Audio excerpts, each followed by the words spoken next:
Conversation. Obviously, we have a lot going on tonight with the full house. So at this time, we will call our May 12th, 2025 meeting of the Springdale School Board to order. We want to welcome everyone out. Thank you all for being here. We have a lot on the agenda tonight with awards and retirees and graduation, and so we're excited about a good night. And at this time, I'd like to call our senior rep from HAR-BER High School, Jocelyn Lara, to the podium. If you'd stand and join us in the pledge.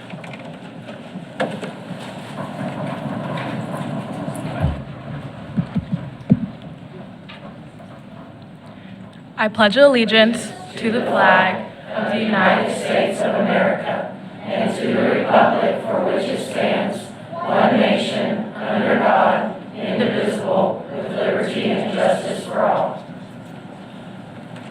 Thank you. Okay. Welcome. Thank you for being here. We're excited to have you. If you want to tell us a little bit about yourself and where you came from and where you're headed, and we'll go from there. Yes, hello, my name is Jocelyn Lara. Thank you guys so much for having me here. So I'm from HAR-BER High School. I've been attending since sophomore year, and I'm originally from Chicago, Illinois. Next year, I plan to attend the University of Illinois, Urbana-Champaign, study computer engineering. I'm excited about that. So going back, is that home, kind of? Yes, going back home. Okay. Definitely going to miss it here a lot. Awesome.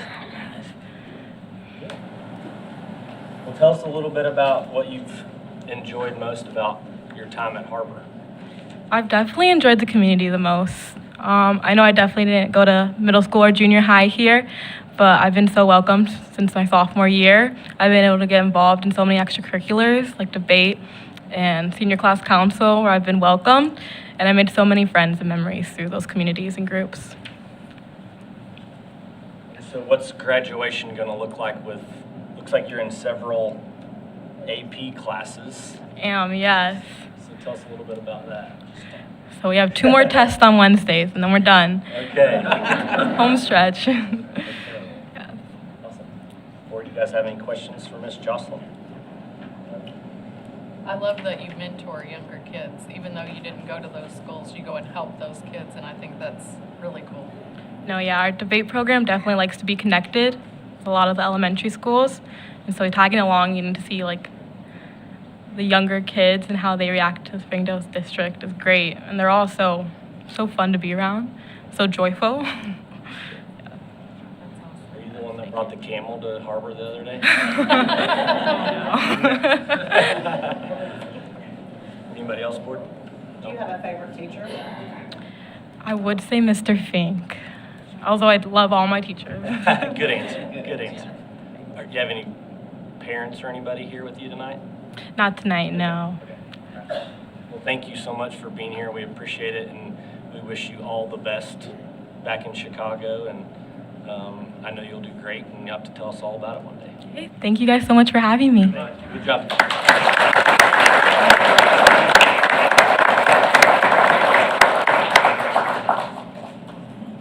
That brings us to our next item, which will be the agenda for this evening. Dr. Cleveland, have any changes to the agenda? No, sir, I believe it's set. Make a motion to approve the agenda as presented. Second. We have a motion by Mrs. Creek and a second by Mr. Ramos to approve the agenda as presented. All those in favor? Aye. Opposed? Motion passes.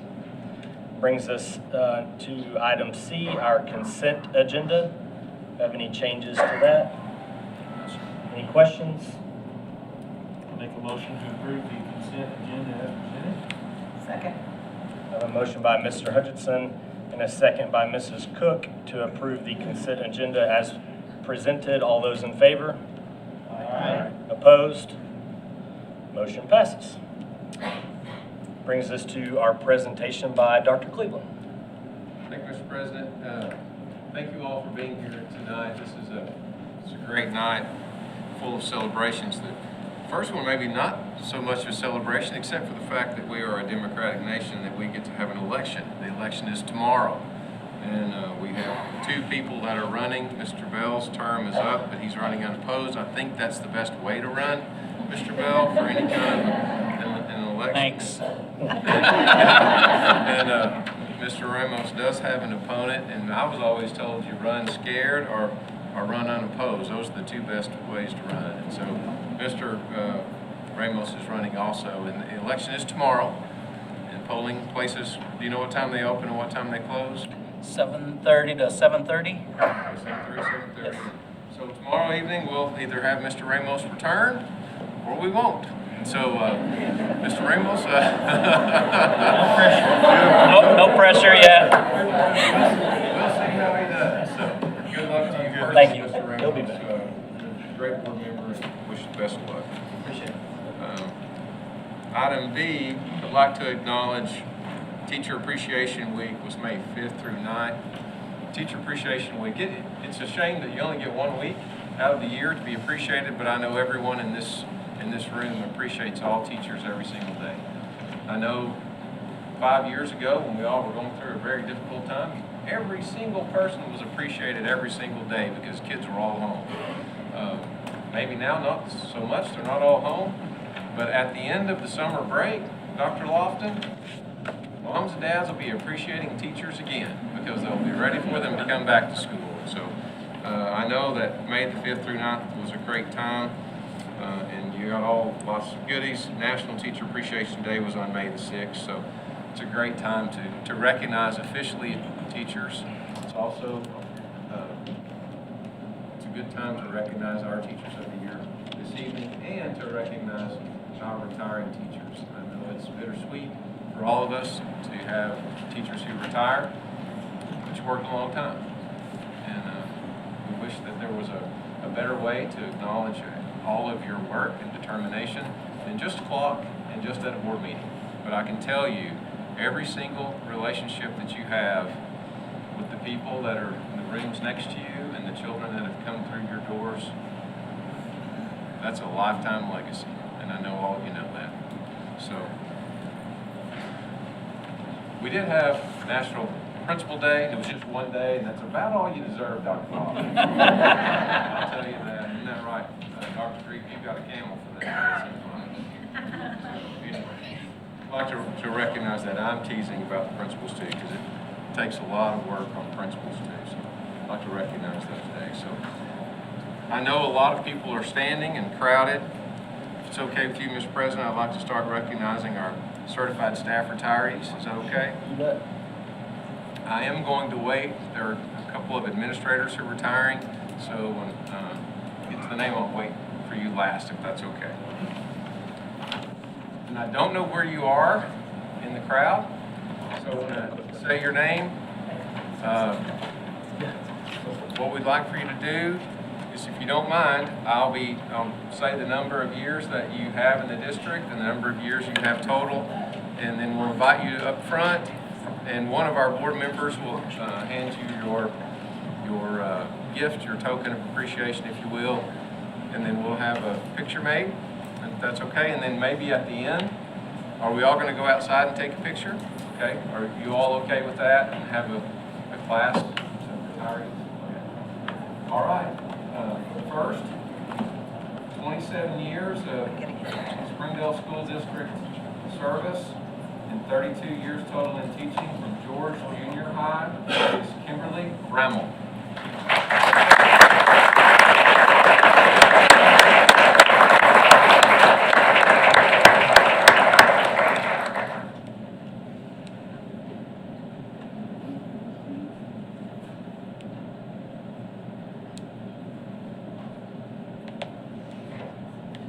Next attending tonight, and I know I saw him out here, counselor from HAR-BER High School, 18 years of Springdale School District service, 32 total, Mr. David Klaus.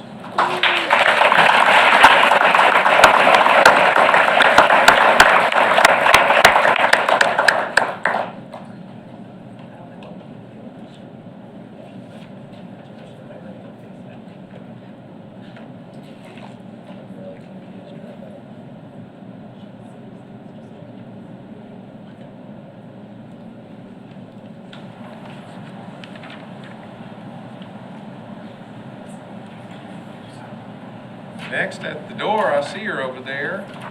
23 years, Springdale School District service, 31 total. Miss Cherokee Cole.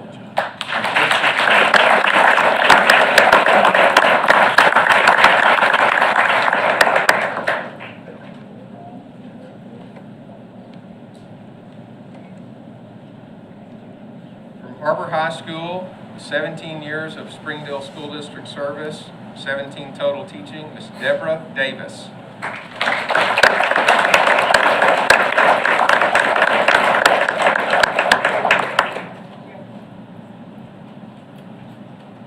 There she is. Randy, do we need to? Do I? I don't know. With 18 years of Springdale School District service, 36 years total in education from special services, the psychology specialist, Miss Virginia Sue Evans.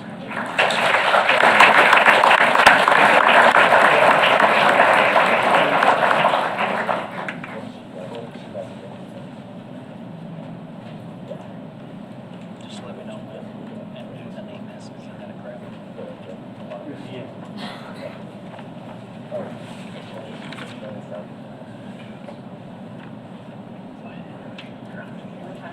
What's the name?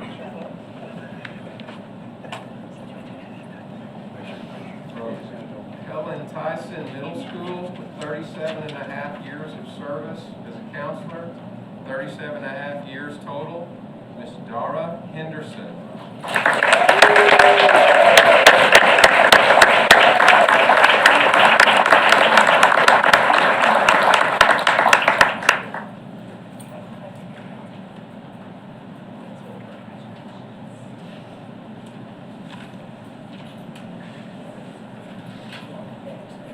Also from Helen Tyson Middle School with 41 and a half years of total service, 22 and a half years in Springdale, Miss Jennifer Jones.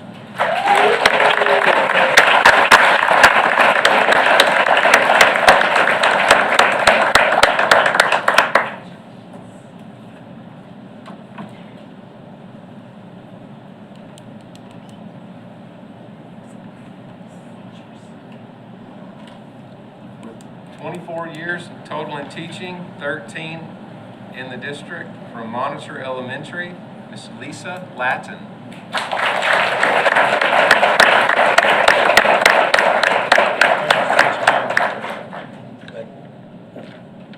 Kevin, you go? Kevin? You're up, Cato. From Smith Elementary with 34 years of service, 22 in the district, Miss Brenda Marks.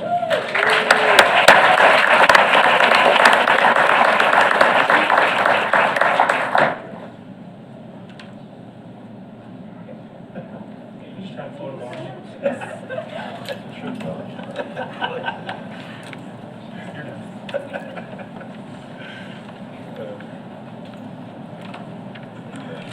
This one doesn't have.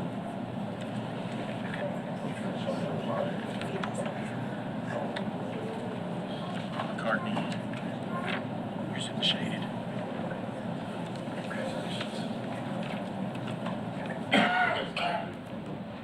36 years total in teaching, 21 years in the district from Southwest Junior High, Miss Dana McCarthy.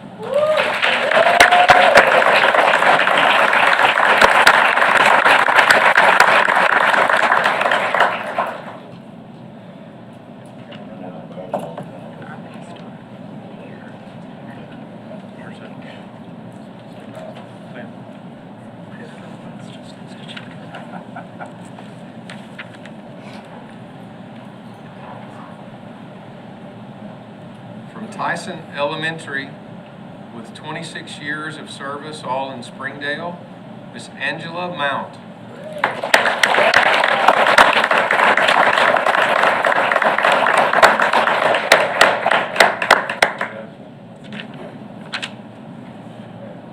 Kevin took it. Good job, Angie.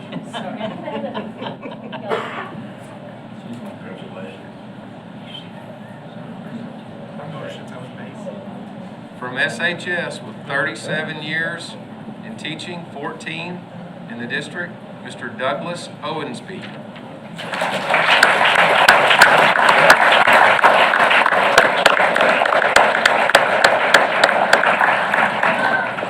Congratulations, sir.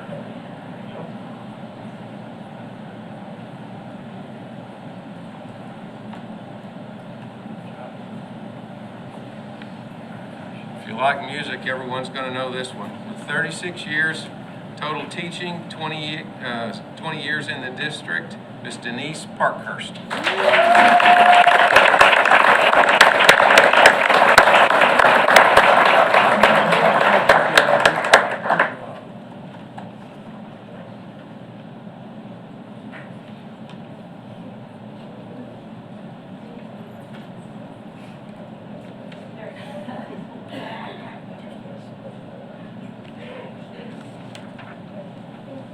From Springdale High School, 19 years teaching, 11 years in the district, Miss Joyce Person.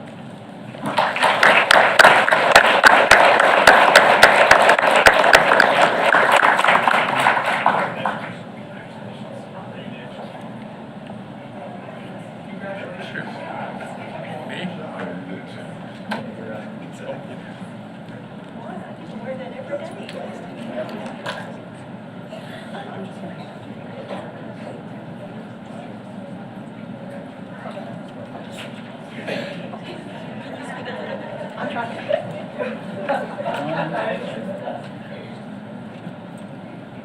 27 years in teaching, 25 in Springdale. From Hellstern, Miss Wendy Peters.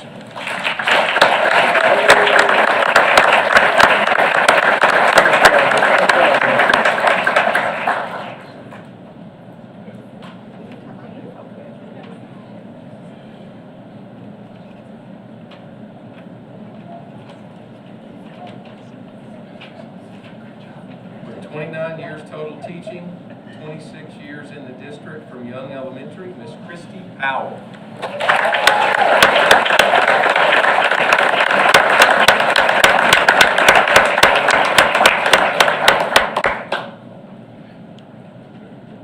Way to go.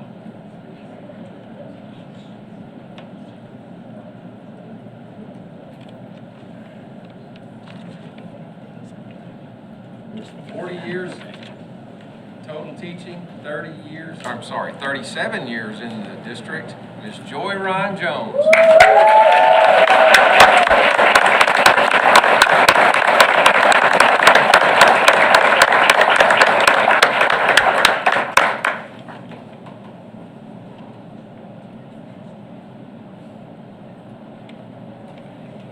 I love every kid I've had, I knew this every would happen. colleague I've had, and everybody that's passed through my doors.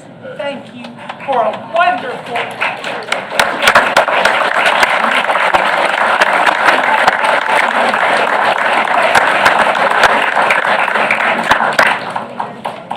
You know Joy, you know that's going to happen. We love Joy.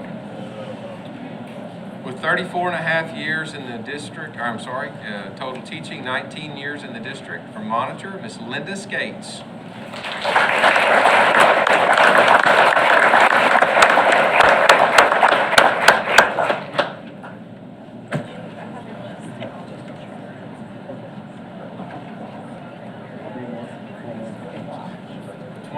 Years teaching, 20 of them in the district. From SHS, Miss Melanie Thresher.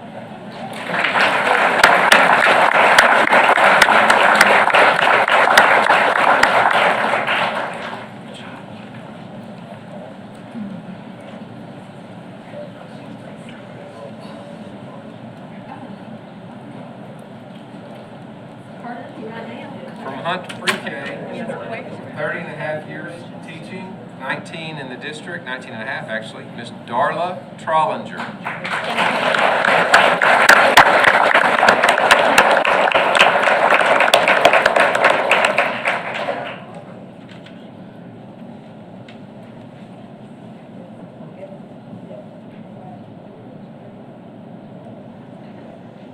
"37-year career teaching, 36 in our district." From SHS, Miss Cynthia Whitaker.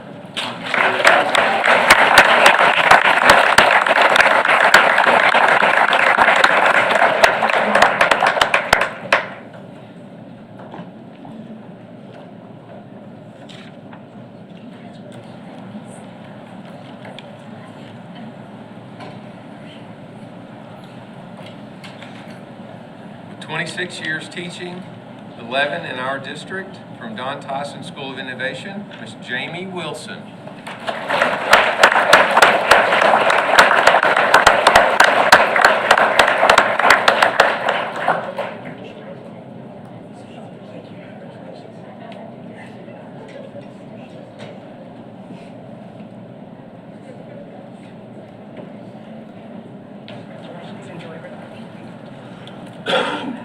Has anyone seen Miss Proctor show up yet? She's had a little car issue.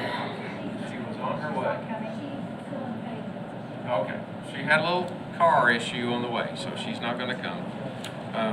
So I will recognize those who aren't here, if that's okay, before we go to administrators. And you can just hold your applause until the end, if that's okay. 32 years in the district, George Elementary, Miss Tina Wright. 19 years in the district, Miss Tammy Wilson from Hellstrom Middle School.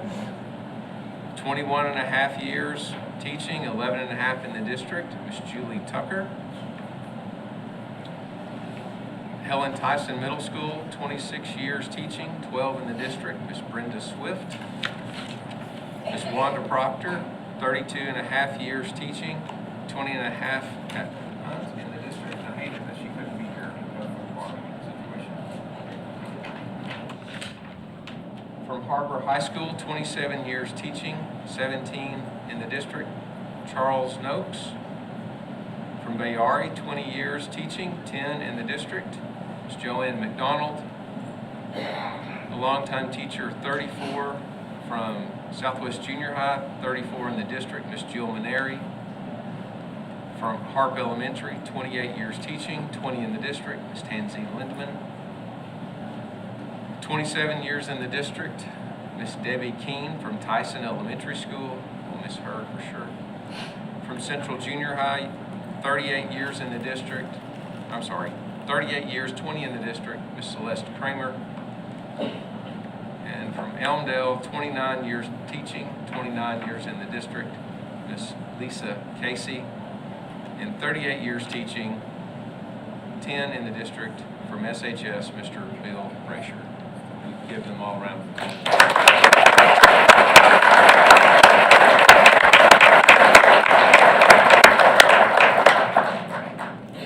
I see Mr. Cole at the door.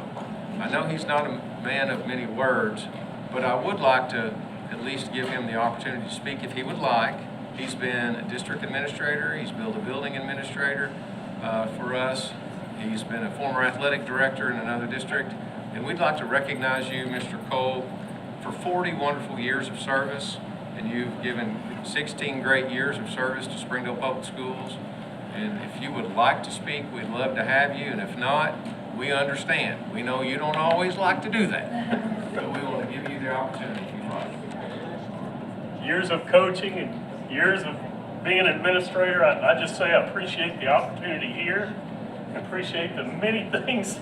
As I like to say to a lot of people, they ask, what do I do here? All other duties aside. Thank you very much.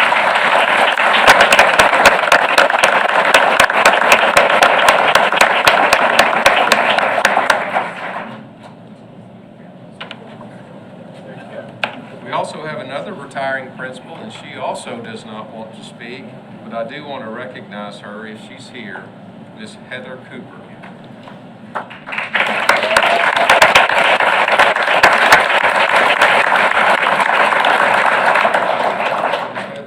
She's worked for 28 years and 16 in our district, and she's been a fantastic addition. We're going to miss her tremendously.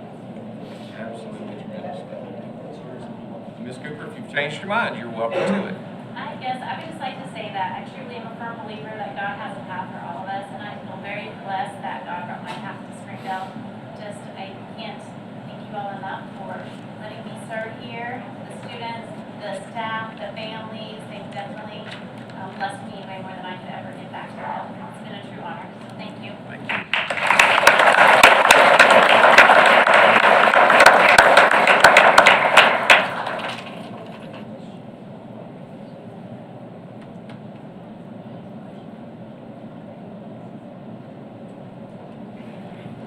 I think I've saved one of the coolest people I know for last. Where's Ms. Hutton? There you go. Ms. Hutton?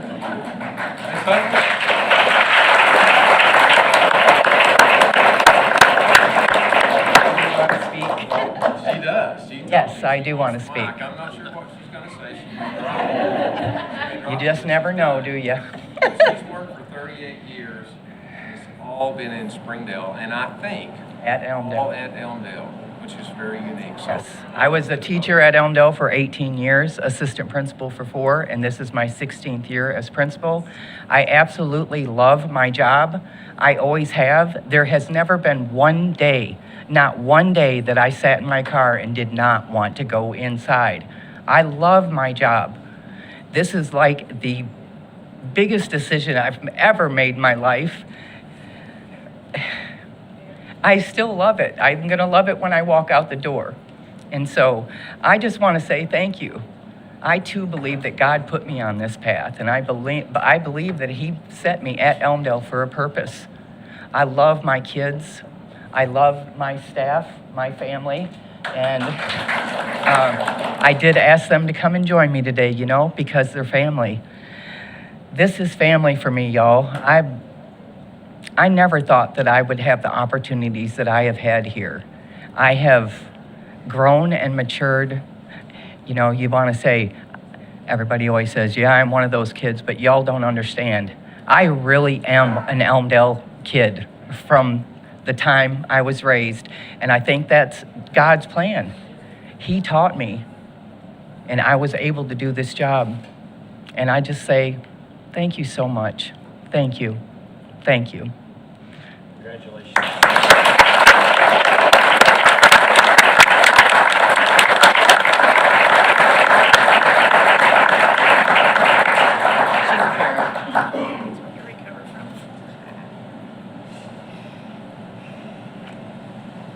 Wait, nobody asked me if I wanted to say anything, but I want to say something. So, since you brought up your car, she said she never sits in her car and doesn't want to go in. But if you know what car she drives, like, I want to sit in her car and not go in. But one of your teachers, Ms. Neese, has always teased me for having 12 kids.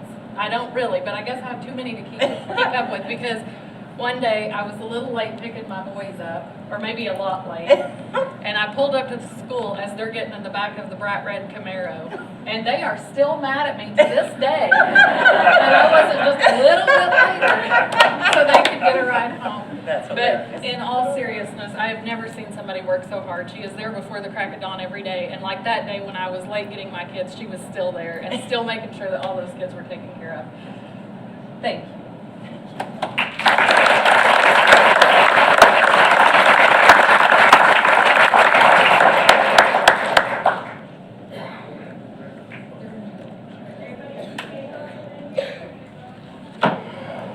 that was great, Ms. Creek. Okay. Ms. Tischer? I'd like to recognize Ms. Tischer and Ms. Fink, please, to Teachers of the Year.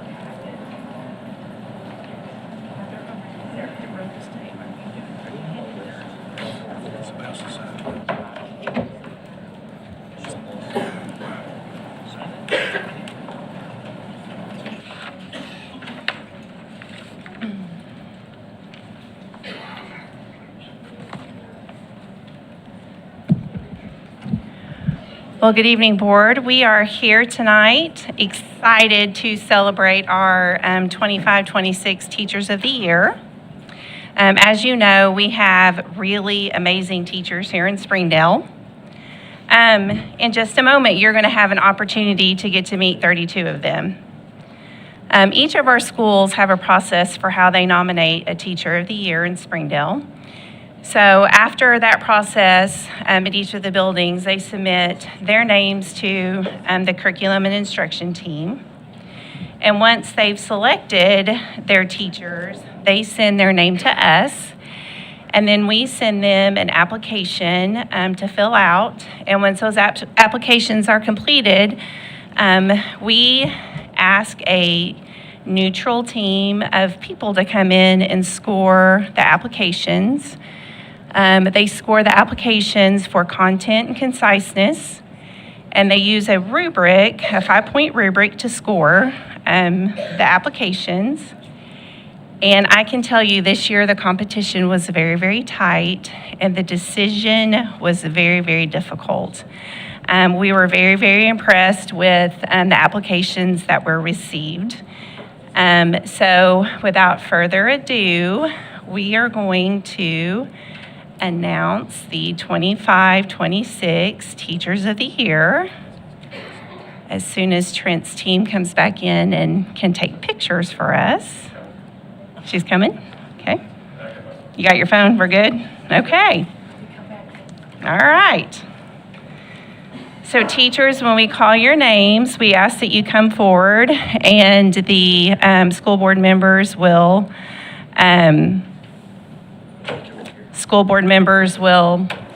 give you your awards and your certificates, and then we'll ask that you make a line up front, or actually go out to the stairs outside like our retirees did for a group picture. So congratulations to Kelly Summers, Early Childhood Center.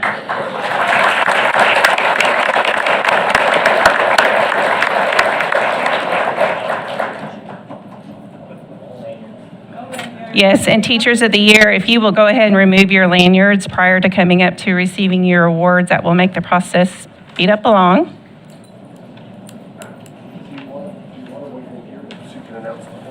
Oh, yes, that would be great. I'm sorry, please. Please remain in here. Jennifer Spears, Bayari Elementary.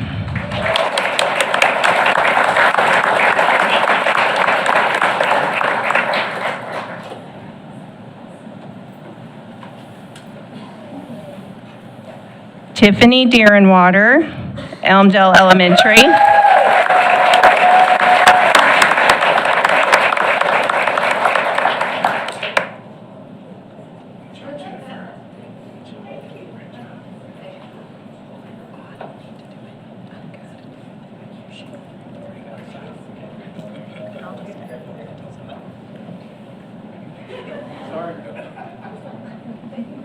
I'll get you down there.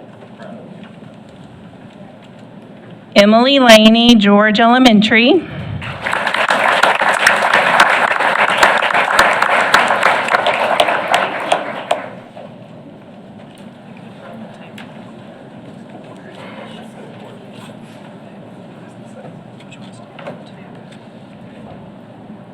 Janice Vernon, HAR-BER Elementary.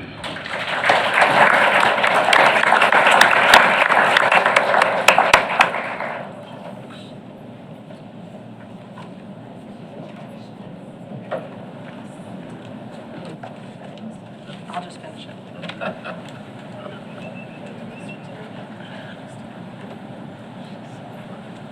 Shannon Daniel, Hunt Elementary.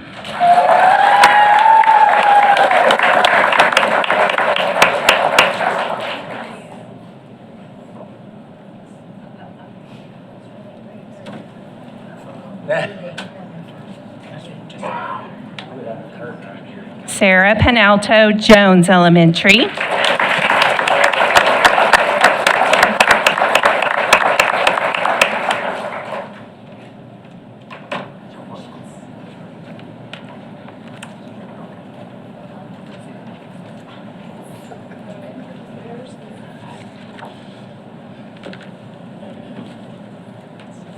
Michael Cooper, K-8 Connect.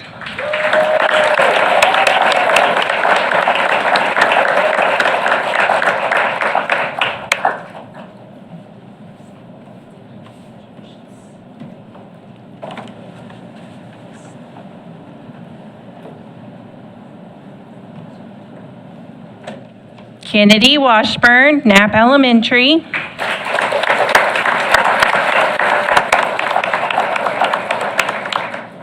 Lisa Latin, Monitor Elementary.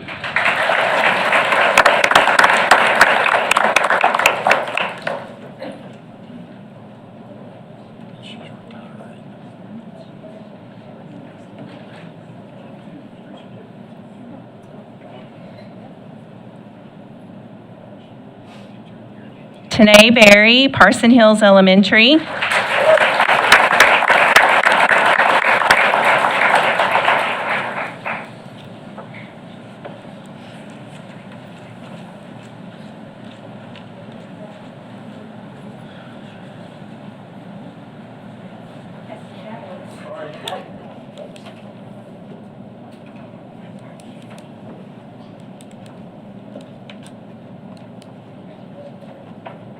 Cameron Clayton, Jim D. Rollins Elementary.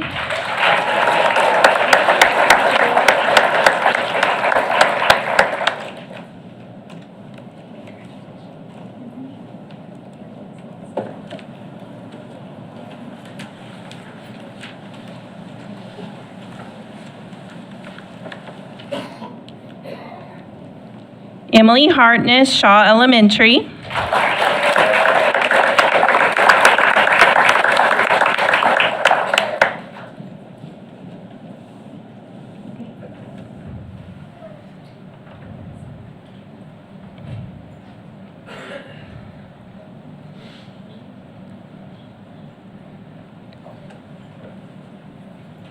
Jamie Cavett, T.G. Smith Elementary.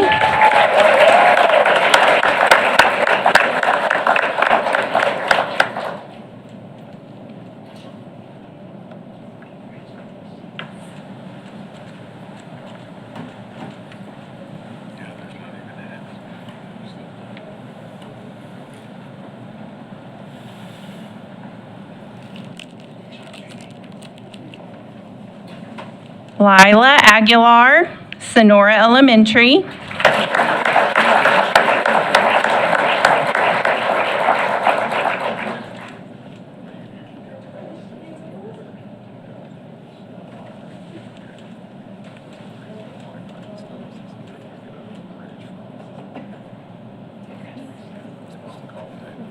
Stephanie Jansen, Turnbow Elementary.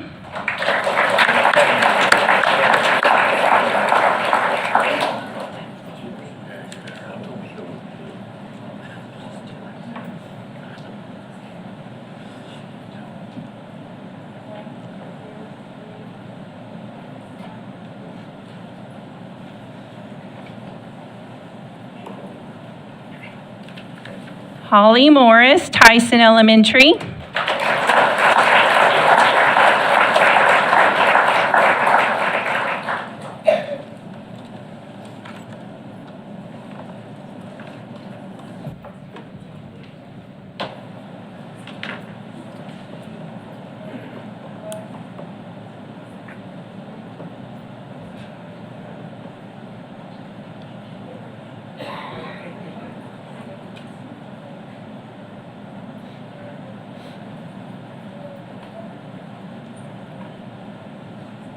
Ashley Shriso, Walker Elementary.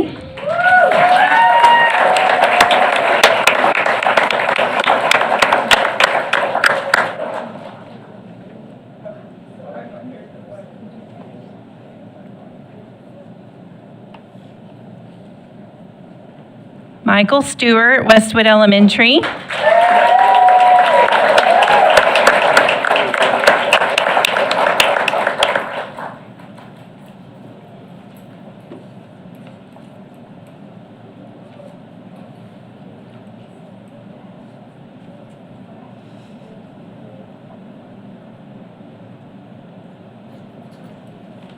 Lindsay Rankin, Young Elementary.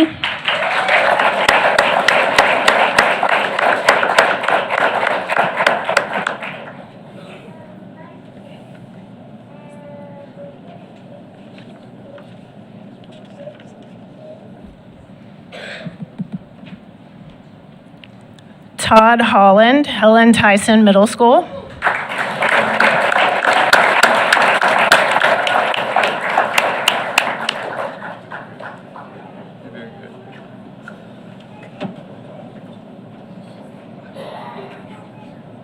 We'll just keep moving around. If you guys just want to curve around. Dana Davis, Hellstern Middle School.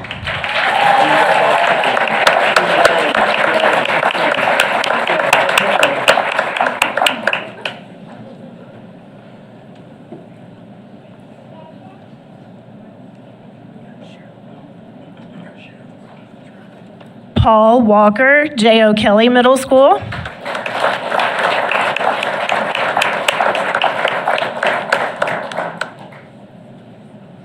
Jody Morrison, Sonora Middle School.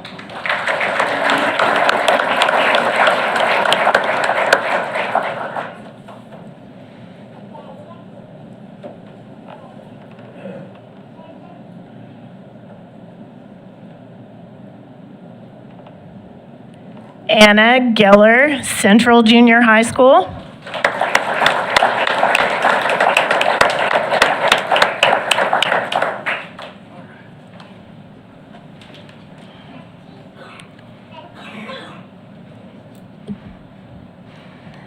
Emma Davis, George Junior High School.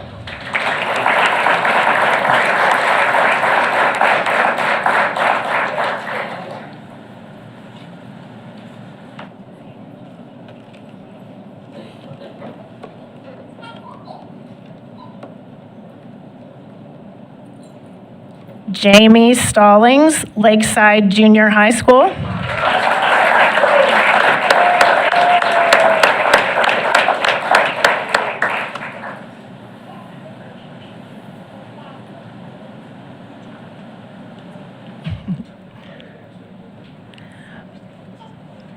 Michael Upton, Southwest Junior High.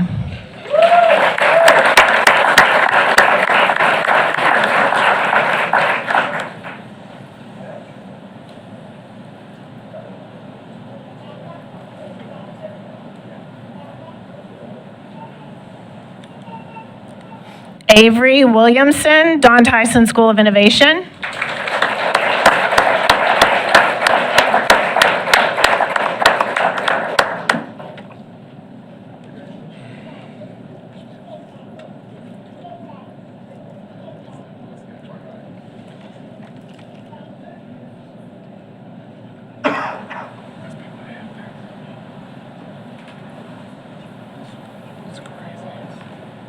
Yeah, we go on that side if you want. Aaron Delau, Archer Learning Center.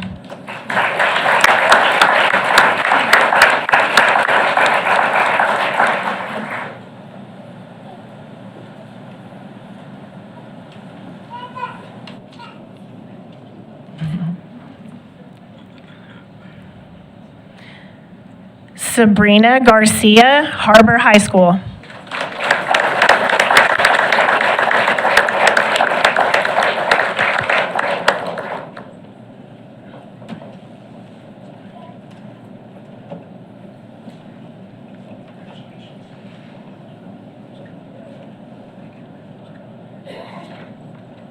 And our final building teacher of the year from Springdale High School is Sarah Moon.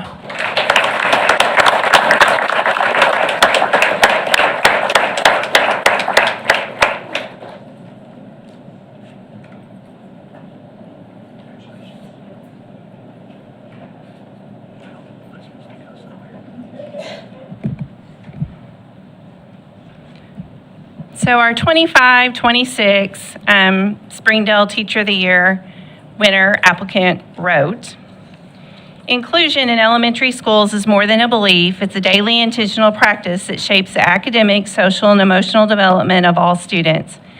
As a special education teacher in a self-contained classroom, I've seen firsthand how essential it is for students with disabilities to learn alongside their general education peers.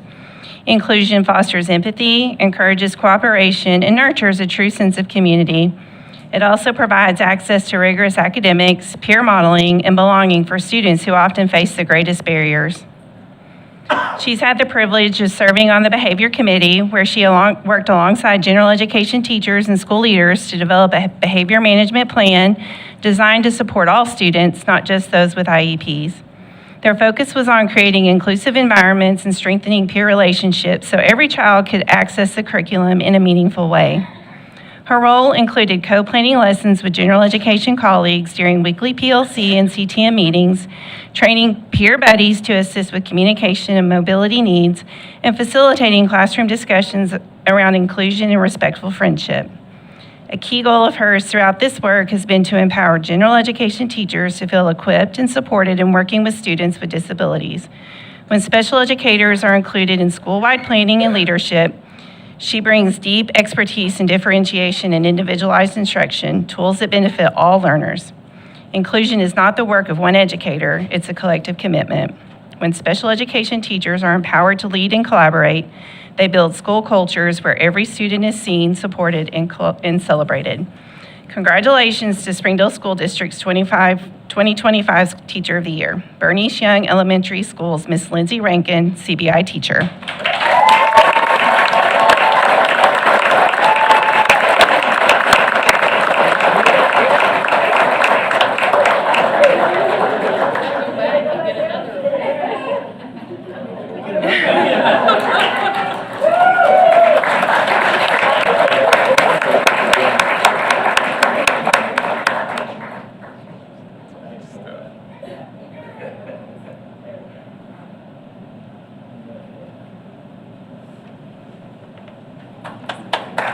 Congratulations to all of our Teachers of the Year. Now, if you will go out to the steps for your picture.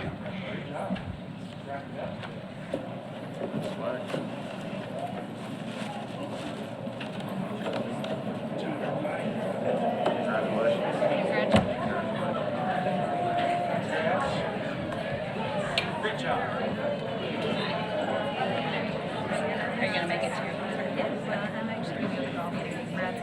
Okay.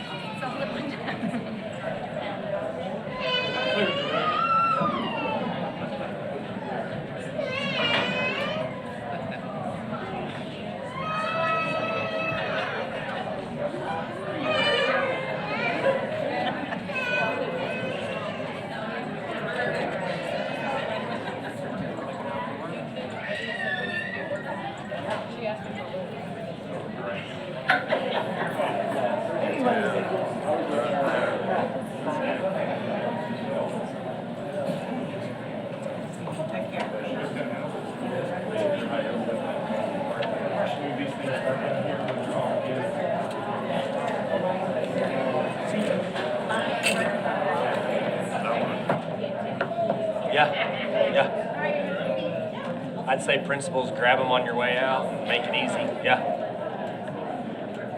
Whatever makes it easier for you. Yep.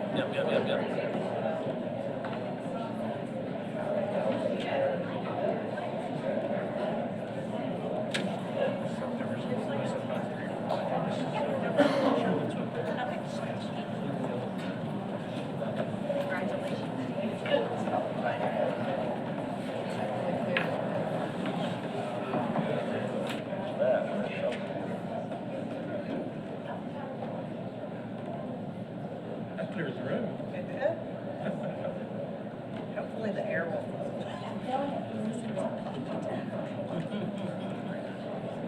And I had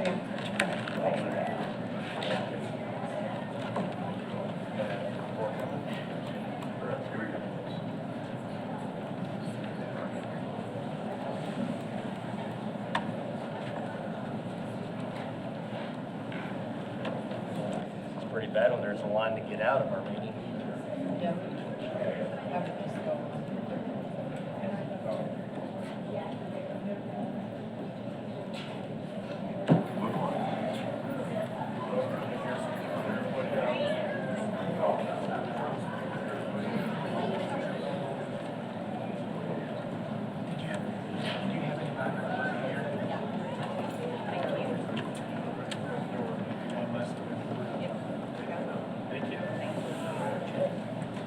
Well, that was great.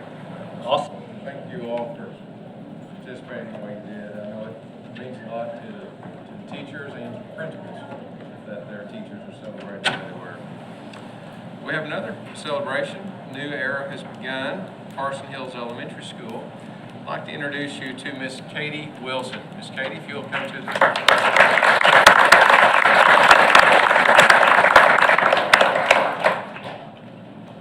Thank you, Board and Dr. Cleveland. I think that I'm excited, I'm humbled and grateful. I mean, I'm a Springdale grad. I'm a product of this school district, K-12. My husband and I both. And then of my 19 years so far in education, 18 of them have been here. I am standing here today because of the people in this district that not only as a student, but as an adult, as a growing teacher, an instructional facilitator, instructional specialist, an assistant principal, like the mentorship that has occurred because of the people that are in this district. From, I mean, specifically Miss Tisher, Miss Lindley, I could go on and on. It's their discipleship and mentorship of me that gives me the opportunity to stand here, and I'm just beyond grateful. Parson Hills is known for being the heart of the community, to loving students and families incredibly well. That's my heart. I want to continue that legacy, and I also want to see us continue to achieve in excellence and grow.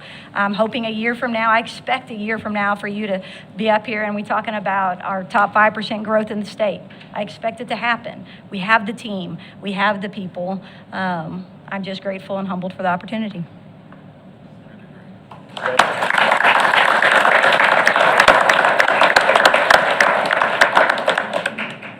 Great at Parson Hills. I'd like to invite Mr. Jinks up to the microphone so he can introduce his new AP. Good evening. Ms. Hendricks, you want to join me? We had over 40 applicants for assistant principal at Elmdale Elementary, and that was quite intimidating because all of them were fantastic candidates. But one of them stuck out more than the other ones, and you can't overlook the 14 years of experience as an assistant principal and the qualifications she has with all of her professional development, working with kids that don't traditionally do well in school, and she's able to put them in spots where they can be successful.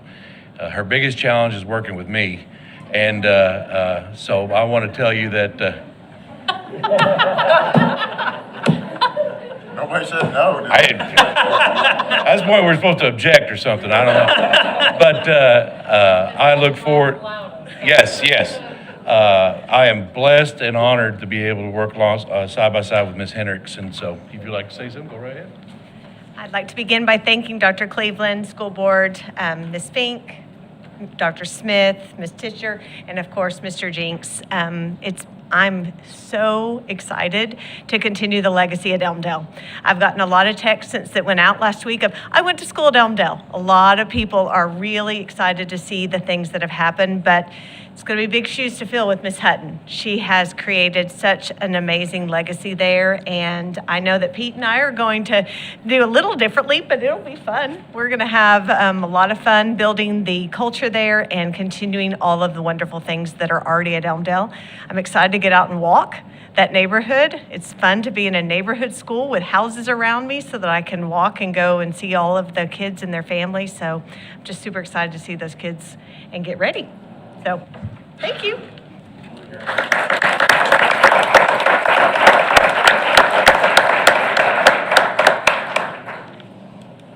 It's great.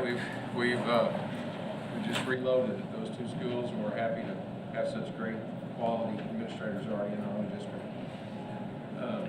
Graduation season is on us. It's really amazing how quickly this season has come up again. I'd like to invite Dr. Davis, Dr. Myers, Ms. Markham, Dr. Hopper to the front, if that's okay. Now, I don't know who wants to start, so Ms. Markham, you're closest. Would you like to start? There you go. I'd like to. Okay. Believe it or not, I missed Don Eichenberger. He used to come up here first, and then I got to stand beside him and say everything he said. So this year has been fun working with Dr. Myers, but we definitely miss Ike. This year, HAR-BER has 660 Wildcat graduates, and we are very excited to see them walk across the stage. Parking will be in lot 312 for each of you, and you have a parking pass in this packet that will allow you to park there for the duration of your day, as well as at Barn Hill Arena when you move over there. We will have the hospitality room in the same location that we usually have it in, and we invite you to join us for a lunch there. Our ceremony does begin at 1 p.m. We are directly after Springdale High School. Prior to the ceremony, on May 16th at 9 a.m., we have an honors senior scholarship and award ceremony at HAR-BER, and we would love to invite any of you that are available to come out that morning to celebrate our seniors with us. On graduation day, we will begin with a processional, and we will conclude with a recessional. Our events are going to be very similar to what they've been in the past few years, with a few small tweaks that we think will make the day even more great than it usually already is. That includes opening the program with Dr. Cleveland this year, which we're excited about, and closing the program with a student leading in the turning of the tassels, which is new for us. We do have many Wildcat volunteers, so we're really excited to have a large portion of our faculty and staff out to make the day great. We will begin the ceremony with a few of our students that have some specific special needs that will cross the stage first, and they will begin on side A and exit side B before we have the rest of the students rise. On page 6, I have a graduation diagram, just how we will enter. Everything is the same as it has been the last few years, and I believe all of you have been present with us the last few years. So we're excited to have you back. Page 7, which is graduation diagram B, is the security during the ceremony. Followed by that is our program for this year. We're very excited to be partnering with Moxie, and we're very proud to have changed up our program a little bit and make it reflect more of who we are today. Following that, you have an invitation to the program on Friday that I previously mentioned on page 12. Page 13 begins our walking list of seniors. These are all of our senior students that will be graduating with us on Saturday. Also, I have listed just a suggestion on who may choose to shake hands, but by all means, please do whatever is the most comfortable for you. Don't worry. Yes. Again, that parking pass, as mentioned. On page 22, a note, Stadium Drive is closed. So it does show, page 22 is the parking. Again, you'll be in lot 312, which was formerly 62, where you typically park. The next page is the Stadium Drive closure. And so if that is the route that you usually take, it is closed on campus. And then the packet concludes with some prohibited items and entry info for our families.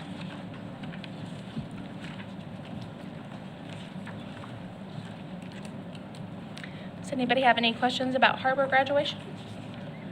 As much as possible, have the parents for all three have they gotten information about stadium being closed? Yes, ma'am. We've already begun the Facebook postings. We've also shared with our PTSO that is putting it out on their page, and we will continue to post that several times this week. And Dr. Greep is including it in his senior memo, and it will email out to parents as well.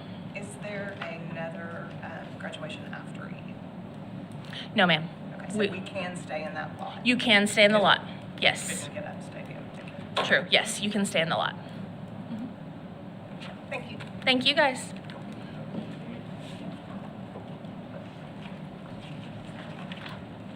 Good evening.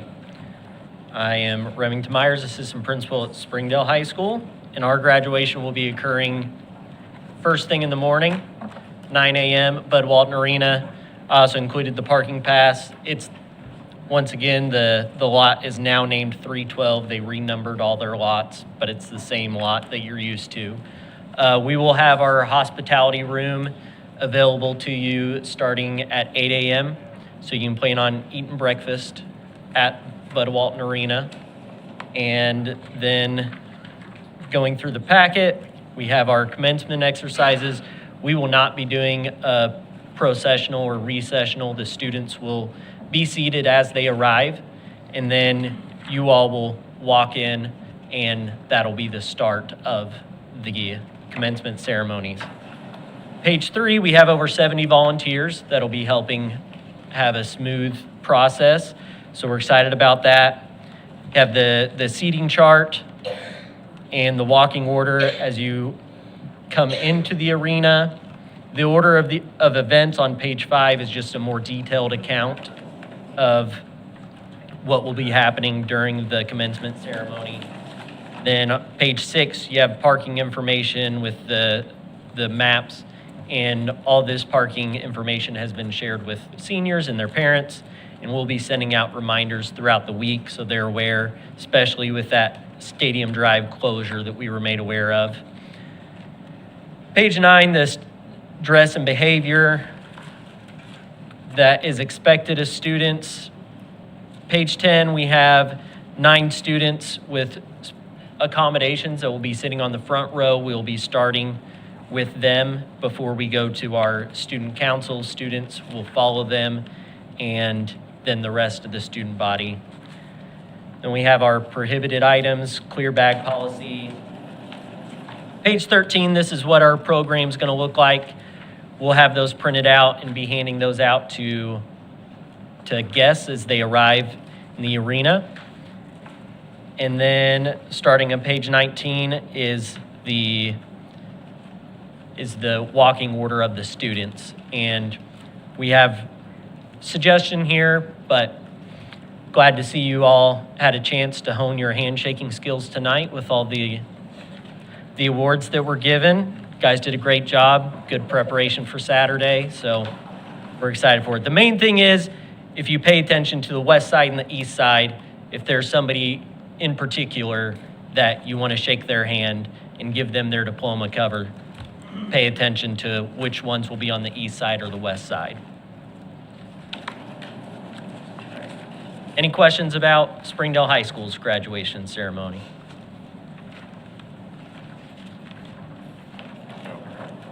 Thank you.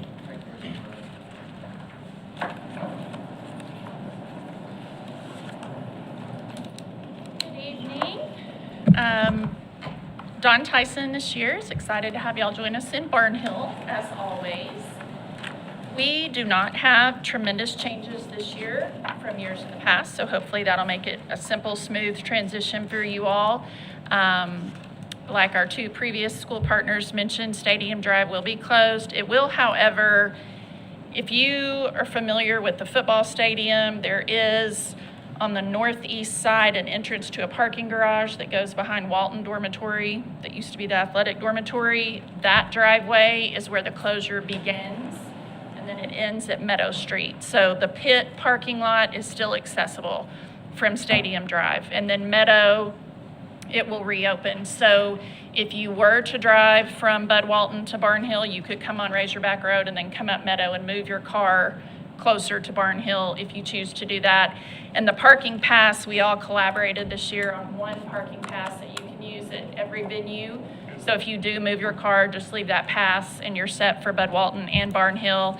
And we will have spaces marked off immediately adjacent to Barnhill like we have every year when you come in that western side. So on page 3 of our packet is a letter from Ms. Harrison and me, just reviewing what is in the packet. Last week, well, a week and a half ago, we had our senior breakfast and senior sunset celebrating our students, as many of our schools did. This Friday afternoon at 1:30, after our rehearsal will be Friday morning, but Friday afternoon at 1:30 is our senior recognition assembly. The program for that event is on pages 5 and 6 of your packet. On pages 7, 8, 9, and 10 are the same parking situation and entry into the facility, as well as our graduation flow. None of that has changed except that the university did renumber the lots. The lots themselves haven't changed, just the numbers, so everything is the same. Prohibited items applies to Barnhill just like it does to Bud Walton. Pages 12, 13, 14, and 15 are our actual commencement ceremony program, listing our graduates' names, our order of events for our ceremony, and we have adjusted. Dr. Cleveland as well will be offering a greeting closer to the beginning of our ceremony. And we will continue with our tradition of having a choral reading with our students representing each of the pathways at Don Tyson School of Innovation. We will also have a special vocal performance and a speaker about the mission and vision of Don Tyson School of Innovation. We will also continue our tradition of having a graduate turn the tassels as our students cross the stage. And beginning on page 16 is the order of diploma distribution. Certainly adjust as you see fit. On page 17, we do have one student who his father is a faculty member and dad has requested to convey his diploma, so that's kind of the only exception. And that's noted in red on page 17. Page 18 identifies our senior showcase speakers and performers for you all. Page 19 through 22 is our internal timing document, our run of show. This will be updated again this week several times, but I'll have all of that ready for you and have that information in your seats. And on the podium, page 23 shows a sample of our senior recognition slideshow that will be running in the arena prior to the ceremony beginning.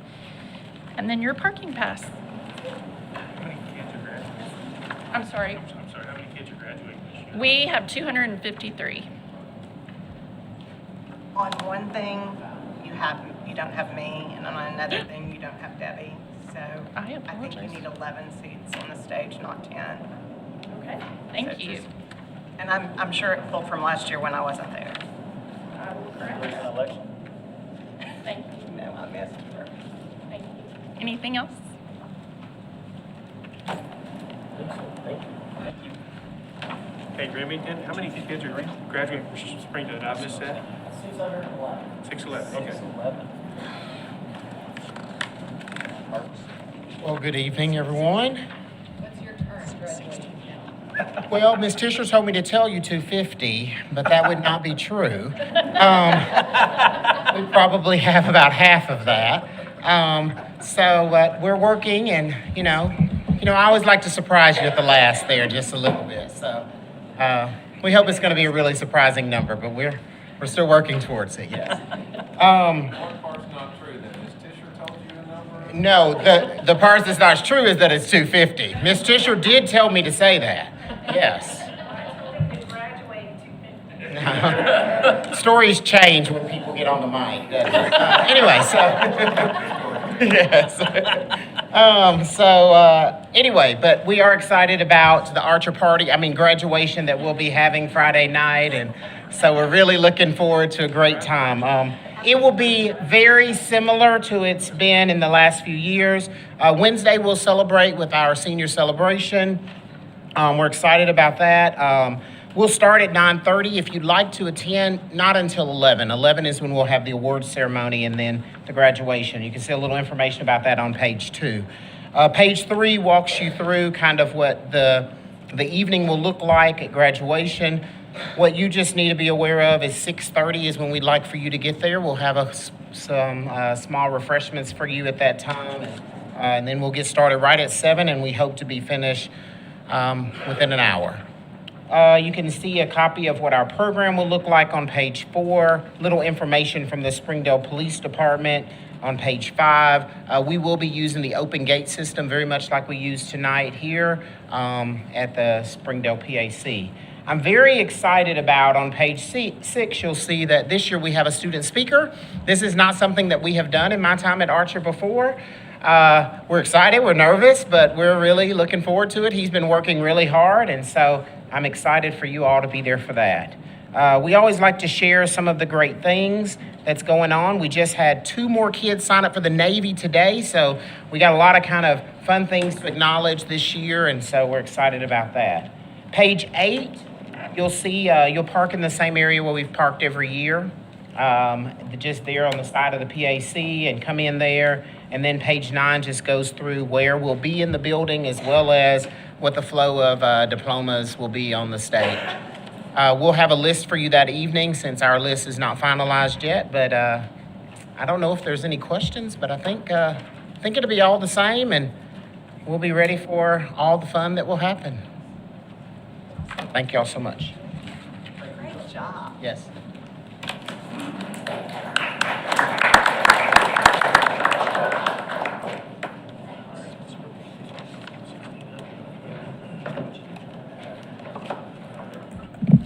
Good evening, Dr. Cleveland Board. Okay, so this is going to be the most exciting part of the evening. So we're going to talk about data. I know. Okay, so I'd like to just do a few quick slides on the data on our simulated grades, and I'll explain what those are. So the DESE just released simulated grade ratings under the new school accountability formula, And these are really designed for district leaders. These ratings are provided for informational purposes only to allow leaders time to learn about the new formulas. I want to be really clear, this does not change the letter grades of our school. It's just to inform the practices within the district. So you're going to see what our scores were last year and what the simulated grades are, but they don't really change the grades, if that makes sense. They are going to hold us harmless for 1 year with this new implementation of the new assessment and the new accountability. Just so you know, the scores just came out. I'm getting ready to share them, and then this summer we're going to have the scores for the last year. So these scores that you're looking at are actually over a year old, so keeping that in mind. The new letter grades, we've already talked about this, but there are 9 cells, and each cell is weighted a percentage. There are 3 cells on achievement. That's ELA, math and science, 3 on growth, and 3 on readiness. The readiness looks different for elementary than they do on secondary. So I'm going to go through the secondary schools first, and I'm not going to read through each one of these, but you can see the 22-23 grade that each school had, which is actually the same score they have now. Nothing changed.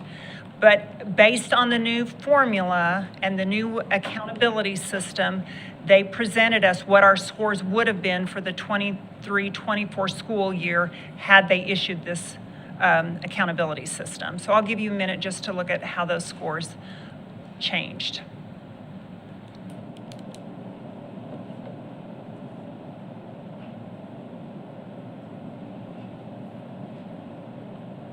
And then I'll give you a summary of these at the end.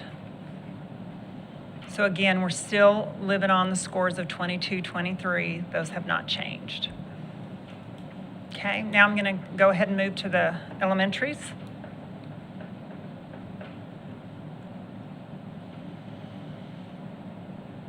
Miss Hutton was pretty happy. She moved up.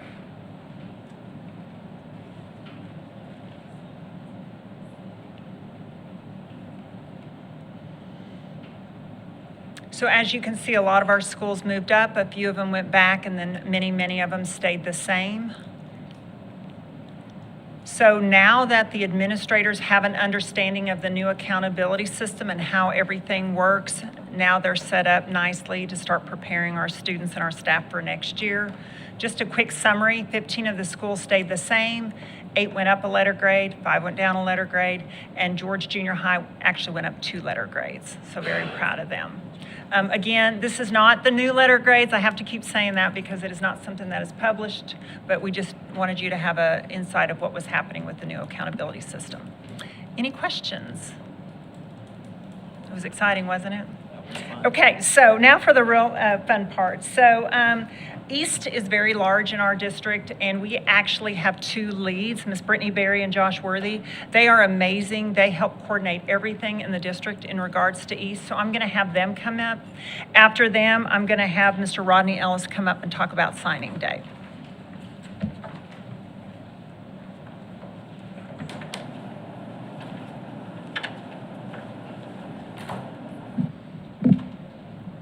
Good evening.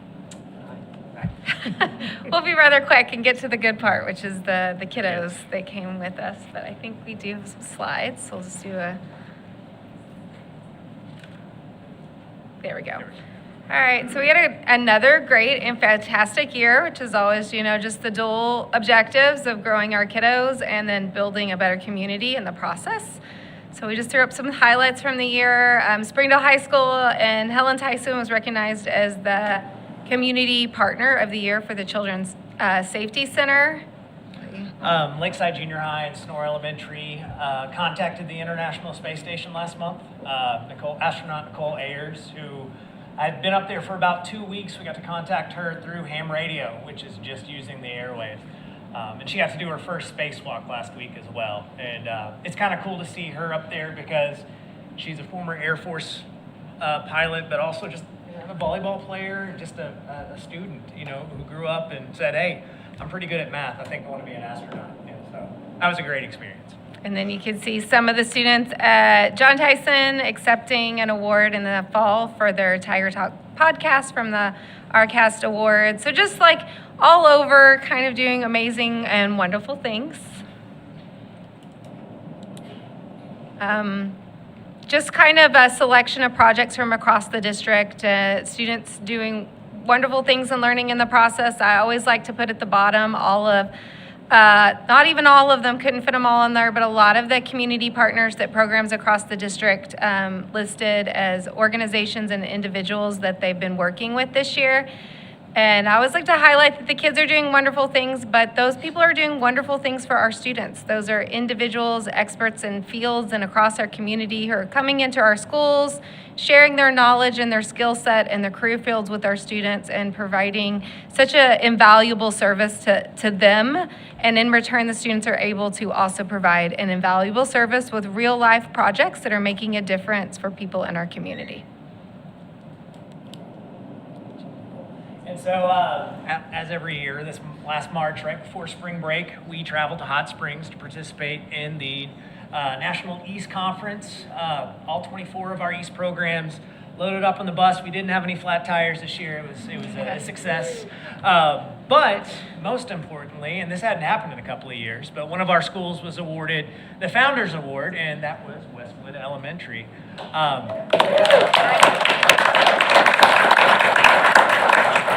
Westwood, they've been trending this way for the past, I'd say the last 6 or 7 years. You know, we talked about COVID.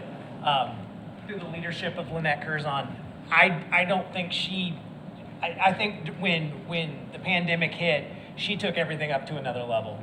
And her kids have accepted that challenge, and we saw the fruits of that labor. We also had 19 finalists, or 13 finalists in competitions out of 19 different competitions. George Junior High, Westwood, and Parson Hills all were winners in various categories, as well as John Tyson. Judge's Choice Award, we had kids from Hunt Elementary School and Monitor Elementary School receive those awards, and those awards are awarded live on stage where the kids are performing at that point in time. And so they really were on top of it that week. We also had some leadership members on both the ambassador and technical support team who helped make conference move and go. We had ambassador and technology support. We also had 5 different recipients of difference maker coins, which is another award that is awarded live during that week. I think we need to have Westwood come up and talk a little bit. Yeah, we'll go real fast. Yeah, We'll do the last slide so that they can finish it out. Just a selection of images from across the conference and more details on who those competition finalists were and what students won and in what categories and what their projects were. I'll do a shameless plug and then I'll bring these up to pass out. If you'd be interested in seeing any of the students' booth or talking to them, we'll be at the auxiliary gym on Wednesday from 4 to 6 p.m. The kids are setting up their conference booth for our community partners, anyone that would like to visit with them and their parents, and we'll just, it's kind of like our last hurrah for the year. So we'd love to see anybody who's available. And then now, for the real prize. Yeah, let's talk to the Yeah, kids. let's talk to the kids. Westwood, come on up.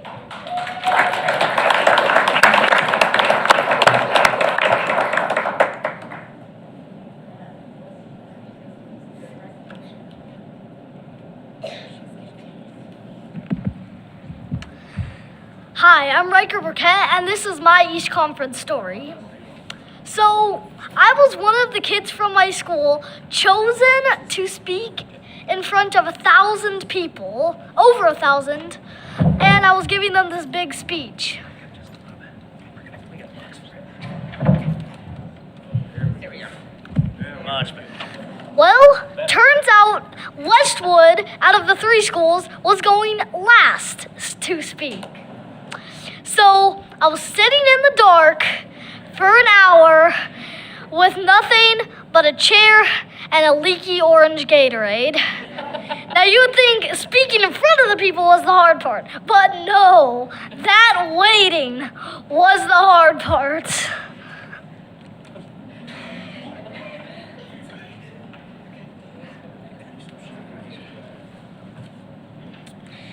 Hi, I'm Zoe Silva, and as you know, we won Founders, and we also won the Best East Project Award. Our project was basically about one of our clients who had limited hand mobility, and we wanted to make a project because she was a young entrepreneur who wanted to make her bracelet company better. She had limited hand mobility and couldn't tie the final knot on her final bracelets, but she wanted to be independent. So we made a project based on her so that she could basically tie the final knot on her bracelets.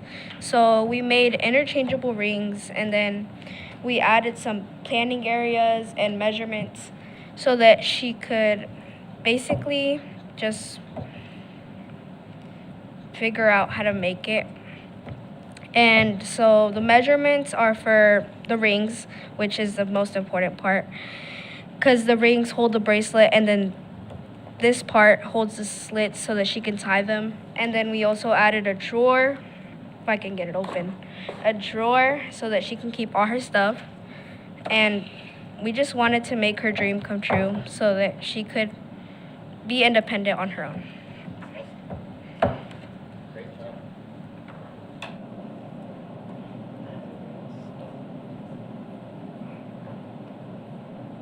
Hi, my name is Jackson, and I'm a 5th grader from Westwood East.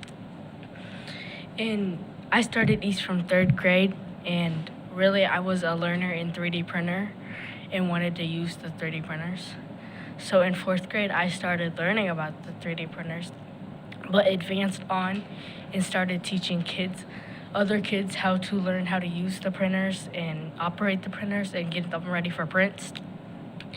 And then in 5th grade, I was teaching others how to load and unload the 3D printers and really use the 3D printers. And I became an expert in 3D printing. Great job.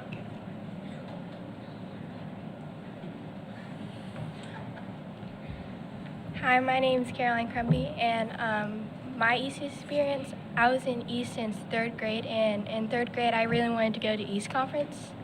And so in 4th grade I tried my hardest to go to East Conference, in which I did, but one of my biggest fears were like talking in front of people.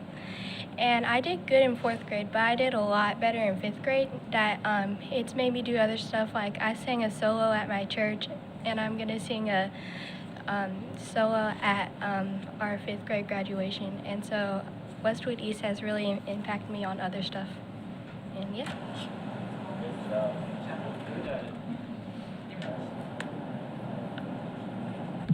Hi, my name is Emberly De La Cruz, and I'm a 4th grader at Westwood Elementary. I'm going to be talking about how I was in the booth and stuff. I think it was just fun just interacting with other people and talking about our projects. I think we were one of the most people coming to our booth, and I think that just hanging out with all of my East friends were really fun. And I'm just gonna say this was not in my script and stuff, but I think the food was the best part.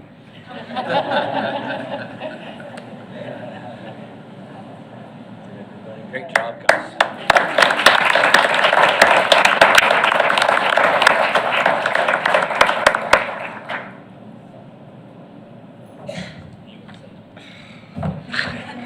That wasn't to cut you off. Well, I will have to say that when I started in East, and I love East so much that I can't even remember how many years I've been doing it, because I love it so much I can't even remember, but I think I'm around 10 years. But when I started, I remember the first conference I thought, oh, how in the world could I get elementary kids to win Founders? Because they're competing against high school. They don't differentiate. It's all in there together. But I had Josh, and he had done that, and then I had Brittany, who, middle school is not that much older than elementary, but it really was a process, because it's, like I said, it's about 10 years later. But slowly but surely, one step at a time, adding to the program every year, setting those goals. We did it. Great job.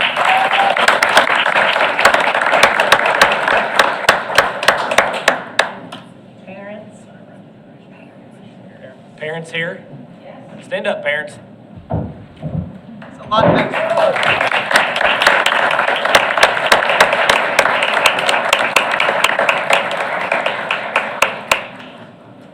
That's awesome.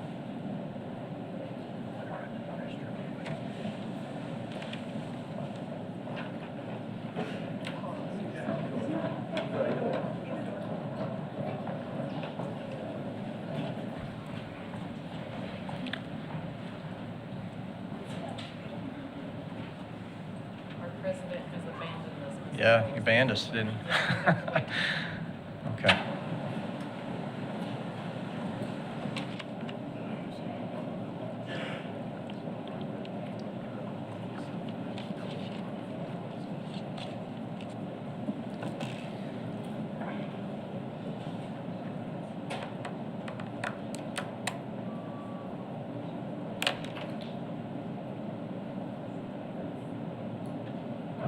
I think we might have found some candidates for some of our next state representatives out of that group. I'm so curious about why you had to wait in a dark room.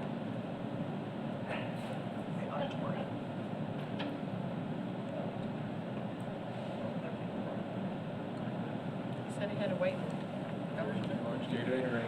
A leaky orange Gatorade.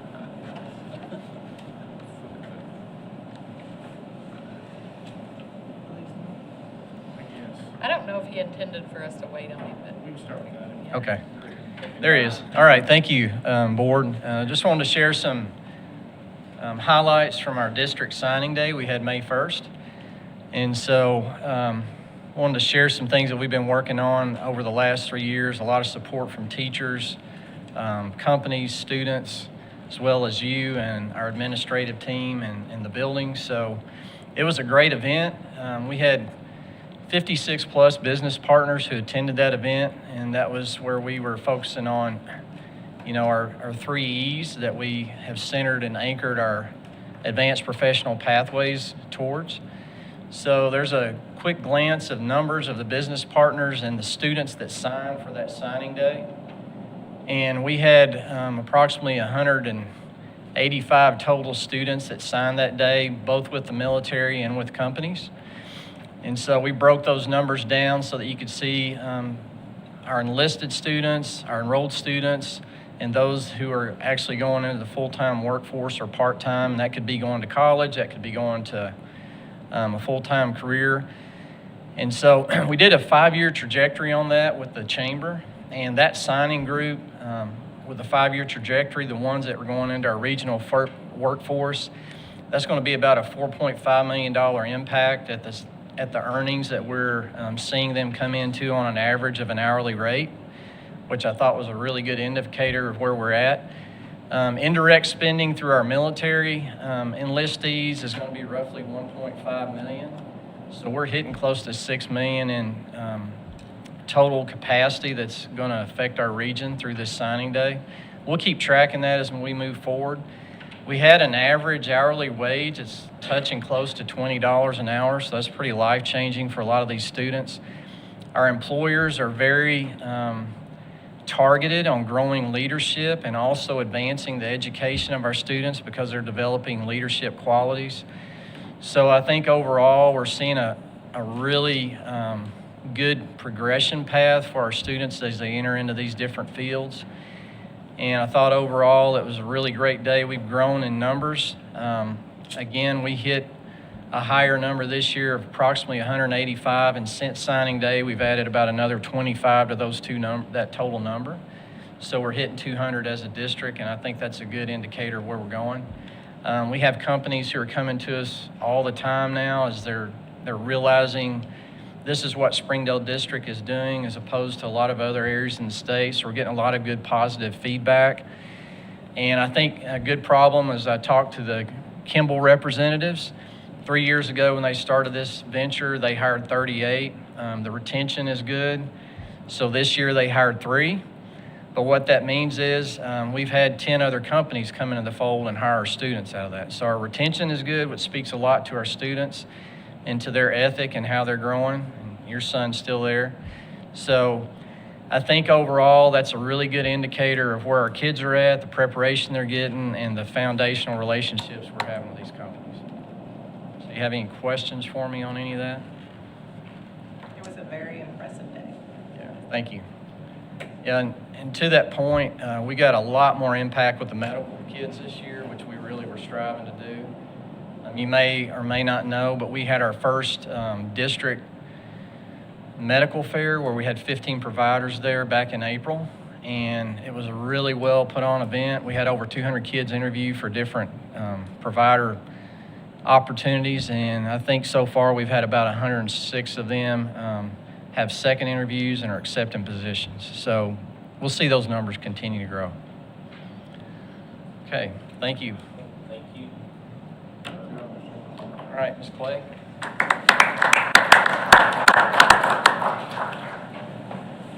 Good evening, Board. I have one item on your agenda tonight.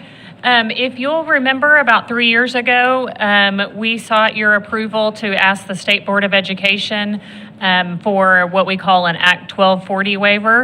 An Act 1240 waiver is a waiver available to traditional public school districts that is the same waiver that's granted to open enrollment charter schools. We asked for class size and teaching load waivers and waivers of licensure. During that hearing, they granted us both of the waivers. We actually have 1 year left on the licensure waiver, but there are some changes in legislation coming with that, so we're not going to talk about licensure today anyway. But our class size and teaching load waiver is set to expire at the end of the school year. Our current waiver allows for 2 students over per class and then a maximum teaching load of 162. So that teaching load only applies at the secondary level when teachers are having multiple classes of kids per day. Just to refresh your memory on why we sought those waivers, at the elementary level, it has allowed us to have more flexibility in when students are balance transferred to other schools. You all know we have lots of movement between our schools, and prior to having the waiver, when we hit that maximum class size, and we were putting students on a bus, busing them to where there was a seat available, which unfortunately cuts into instruction time. Overall, the feedback on the waivers has been mostly positive. We did send out a survey and got some responses and tried to take those responses to heart in modifying our request. At the secondary level, the teaching load maximum of 162, some things have changed in our district since we asked for that, and that we have gone to block scheduling, which the nature of block scheduling would allow for more students on a teaching load, but also as part of that shift to block scheduling, you'll remember that after feedback from staff, an additional plan time was added as well. So taking into account the feedback that we've gotten from staff members and what we've kind of learned and what our actual needs are moving forward, the new request would be to allow 1 student over per class with a maximum teaching load. Of course, that only applies to the secondary level of 156. This is much more in line with how the waiver is actually being used.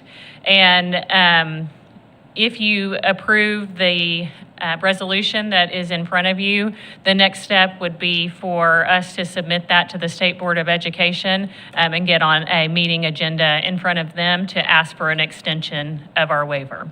We did present this to PPC earlier today, got a great question from them on how long we would be seeking this waiver.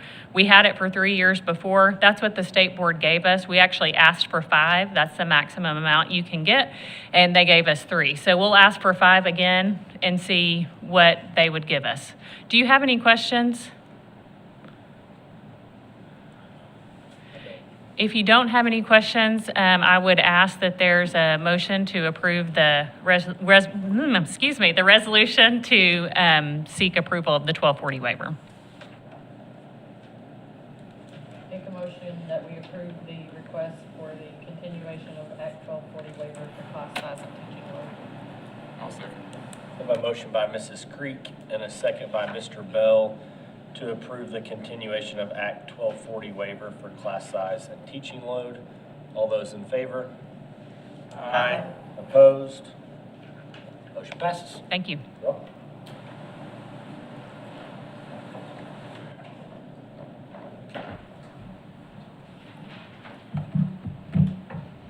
Good evening, Board. Dr. Cleveland. First thing that I have on my section of the agenda is to seek approval of the April financial statements.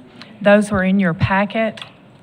Just wanted to give a few highlights.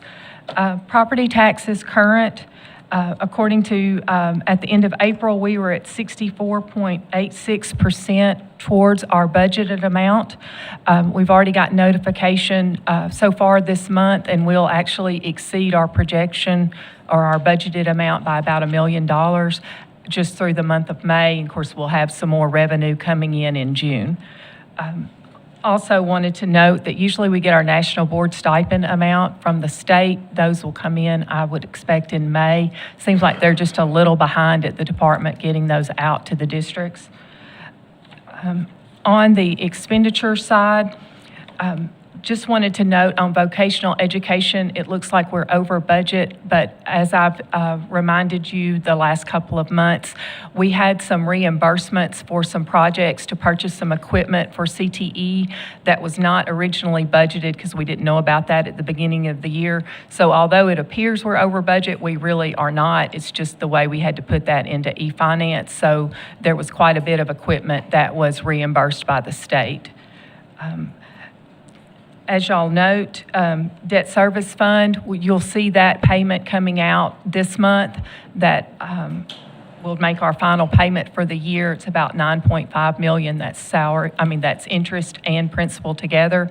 And so you'll see that on the May financial statement. Are there any questions on the financial statement?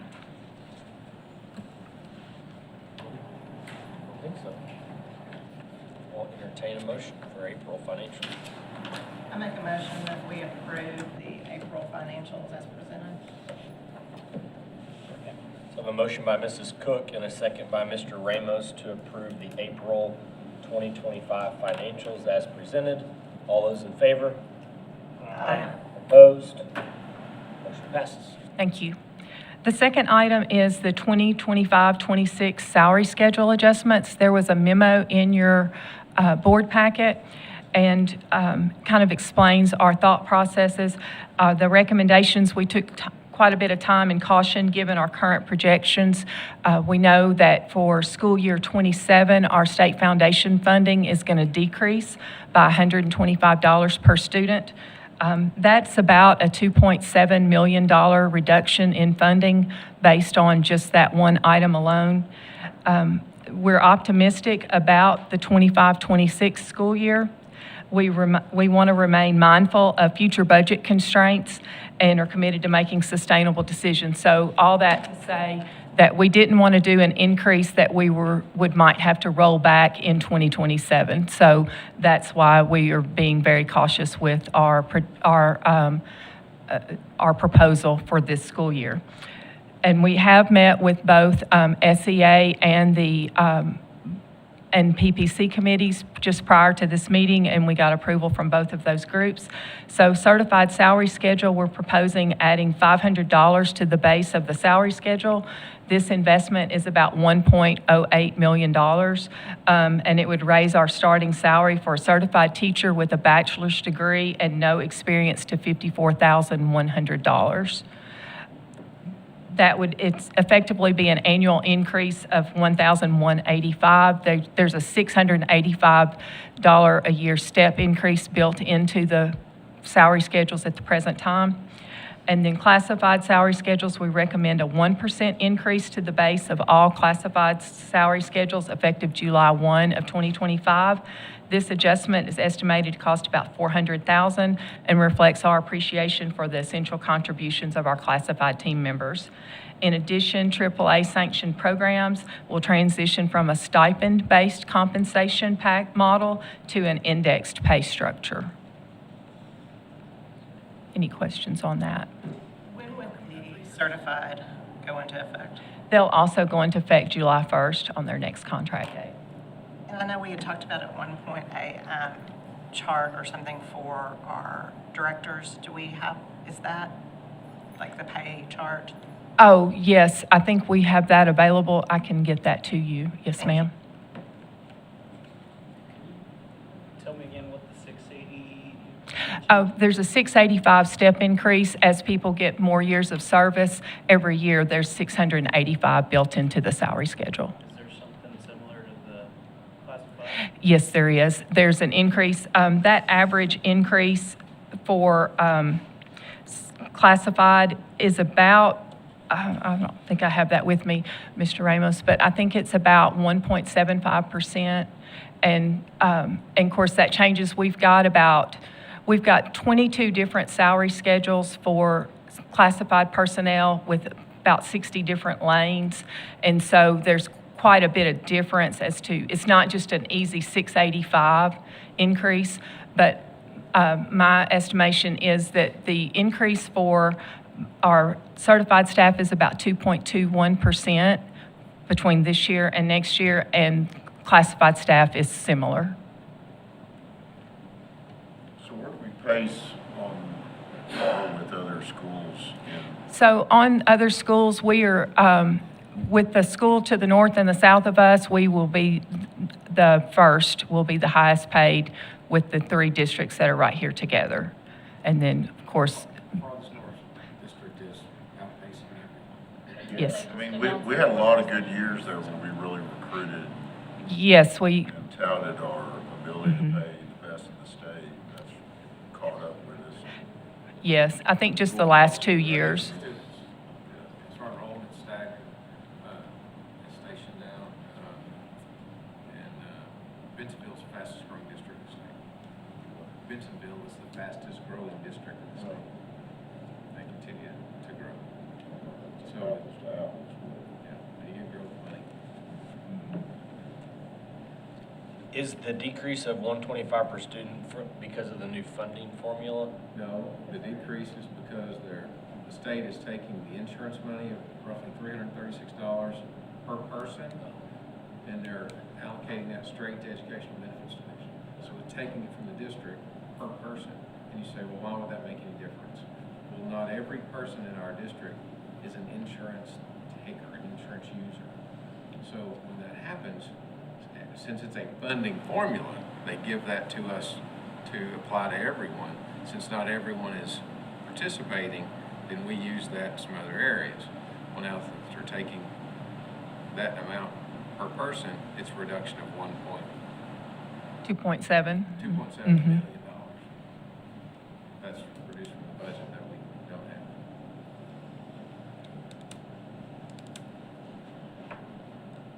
It's a dangerous position to be in. So in essence, it's less money per child by $130-something. $125, and then it's allocated, of course, with the funding formula, it's allocated in different places. So, but the total overall difference is a decrease of 125.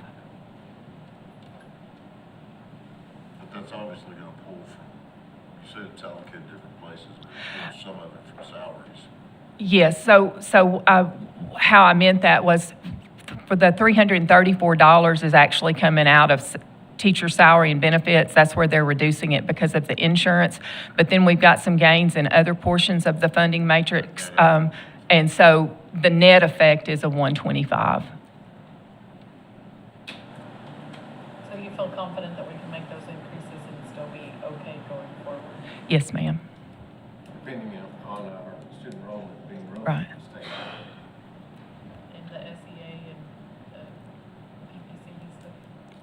They were comfortable with it and did not, had quite a few questions from SEA and just a couple of questions from PPC. I know, I always want to do as much as we can, but I also want to be fiscally responsible, but there's In balance. an era where students have the ability to go and we don't know, and us needing to hire and outfit buildings and all of those kinds of things. And, once you offer a contract to a teacher, you don't take the contract. But if the kids don't show up, you're still obligated and you want to pay the teacher. So that is where you can really get yourself in trouble. So that's the danger. How much of a difference is the AAA rating stuff going to make in our district as far as going to index versus? It's about a wash, is what Ms. Hopkins said. So we worked on this for about, since I got here 13 years ago, working on trying to get this done. What's happened over time is the stipends have been the same, whether you came right out of school, let's say it's for assistant baseball coach, it's been X, whatever it is. Or if you're a 29-year veteran that you know a lot and it's the same, all right? So what we're able to do now is to have an index, and based on where you fall on the salary schedule, that index is a little higher, and so you're paid for your knowledge and your experience. And so what we're doing, and I've got to attribute a lot of credit to the athletic team, athletic department leaders, and Dr. Smith and Ms. Hopkins, is we're providing opportunities for coaches to even coach additional sports. So in essence, we're going to allow them to coach with an additional index and maybe not have to hire a whole nother person. Does that make sense? So reduce the number of overall coaches and have they actually make more money.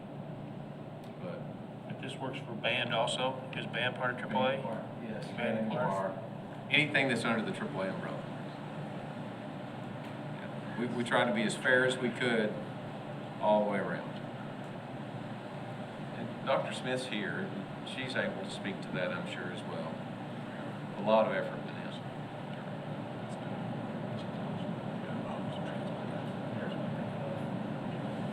Any other questions?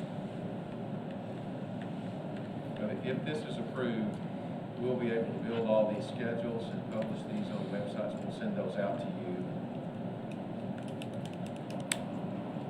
I'll make a motion to approve the 25-26 salary proposal.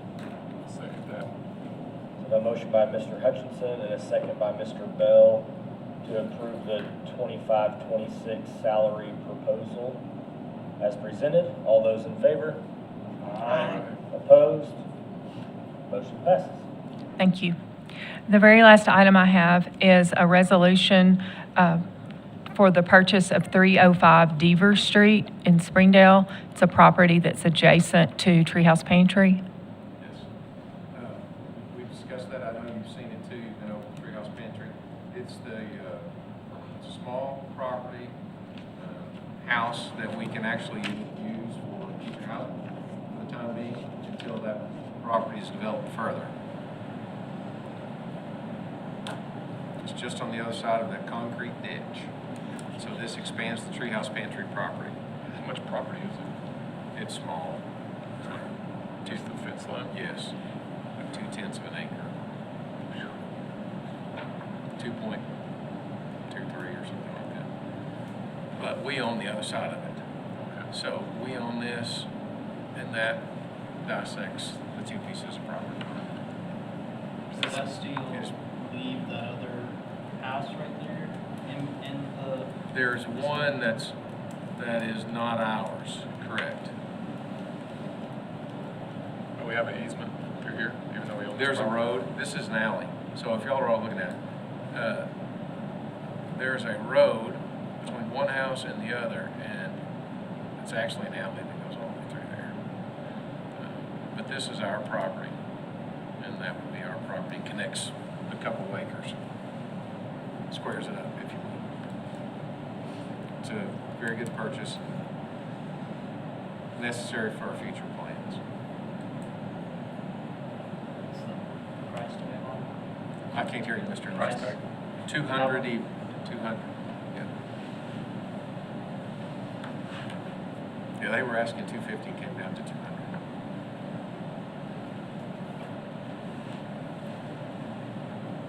The owner was very easy to work with. Question? Okay. Ready to roll.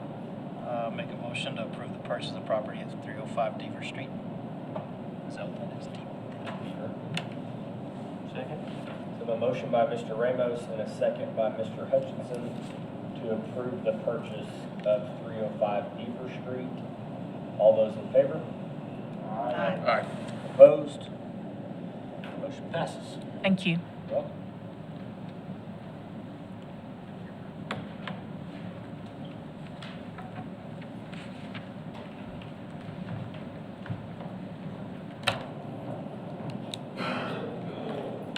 Good evening, Board. Dr. Cleveland.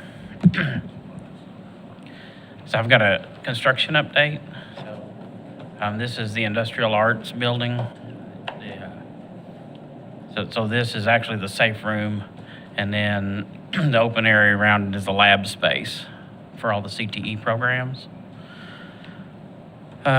We've got the insulation in, sprinklers are going in. We had to put in a new structural pole in here. One had been removed whenever they had added a second floor. This is on the front, so there's a hallway coming in. On the left are 3 classrooms, and then on the right are the big open lab spaces. This is the north side. It'll be the construction lab, and then behind that CMU wall is storage for their material and everything, and they'll be able to get forklifts in and out of that area. And we did get, Rodney got 2 forklifts donated, so they're actually at our warehouse. As soon as we get the C of O, we'll bring those over to this building. On the west side, there was a dock for a 53-foot truck that backed down in here, so we took all that out. We've started. And then there'll be a student and teacher entrance put on this side that will link to Springdale High's campus, so they can get into the cafeteria for breakfast and lunch. And then the public will enter on the east side of this school. And then the covered awning that we'll build here, it'll also hold the mechanical mezzanine over the top. So it'll hide it out of view and hold those HVAC units that'll feed the safe room and the conference rooms and teacher workrooms. Do you guys have any questions on the lock building? We are behind schedule on that. We're making up some time by changing brands of HVAC units and taking some of our people in to help do some of the demo and stuff. So we're getting caught back up to schedule. Over at the Professional Development Center, they're coming along good over there. So they've got a lot of the exterior paintings done. All the roof has been insulated and TPO's put on that, so it's complete. They're working on the gutters and downspouts.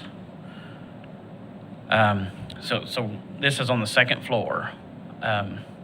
It's one of so there's 3 large conference rooms on the west side. This is one of those rooms. This is the big conference room, kind of looks back to the 3 smaller ones. But they've got a lot of the ceiling in, lights in, the sound panels are in. We've done a grind on the floor, so it's ready to be stained and polished once they get all the painting completed. This is one of the smaller rooms upstairs to the south, so that's what the floors will look like once we're completed. And they have hung a lot of the projectors and screens have started going in. This is the middle room on the second floor. So back down on the first floor, we've got all the initial grinding done on the floors. They've got the ceiling grid in. They're starting to put ceiling tiles in this week. We've got all of our above ceiling inspections. This is there's a little kitchenette, little break room area downstairs. So they've got the poured in place epoxy and done there. And then, so our cabinet shop has built all the cabinets for this building. They'll have those completed and they'll do the install on that the last week of May. And we should get the C of O on this building the first week of June. And then we've got training scheduled starting in July in that building. We've got furniture ordered for this building. We'll finalize the furniture this week for the industrial arts building and get that ordered to be able to get it here in time for school to start. You guys have any questions? Okay. All right. Thanks.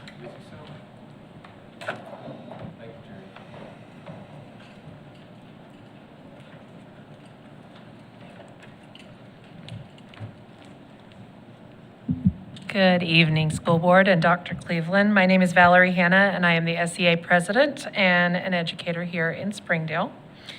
This evening, when we were invited to participate with Ms. Hopkins in the salary committee meeting, it again, and I know I say this a lot, but it is truly a privilege that we are invited to participate so openly in our district with all different levels. And I would say one of the things that we said when they were showing us the numbers and everything was that we would, be happy for it to be, or for it to be an amount that we were confident in as a district as opposed to, next year it not being a good thing. And I pointed out, if next year, if the numbers are different, then you guys can always go double up next year. So it'll be good. So we were able to award 3 scholarships for the SEA Future Educator Scholarship. One of which, and I'm gonna look back and make sure this is correct, but Springdale High School has already done, Ms. Tischer? They've already announced theirs, right? So for Springdale High School, we were able to award to Miss Isabel Stewart.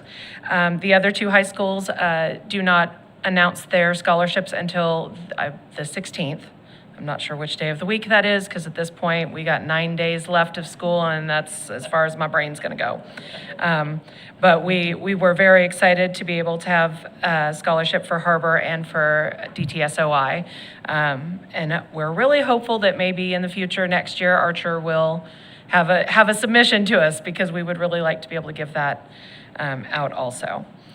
The NEARA in July, I've already mentioned in previous months that we, myself, Ms. Callie Day, Ms. Demetria Watts, and Ms. Andrea Dannenhauser are going to be going to Portland. We are planning to submit a new business item titled Research and Compilation of State Teacher Protection Laws. The goal of this will be to have NEA collect and analyze data that will be shared with state affiliates to support the efforts in advocating for a strong, equitable, and comprehensive teacher protection laws nationwide.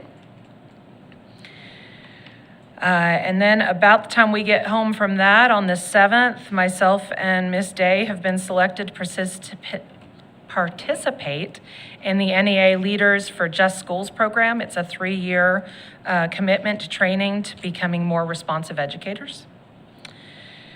And finally, SEA has had the opportunity last month to endorse Mr. Ramos, and we want to say it out loud and say it out proud again, that if you are in Zone 5, that we have, we want to continue to encourage not only our SEA members, but educators and our educator friends to show their support for Mr. Ramos also. So, thank you. Great job, thank you.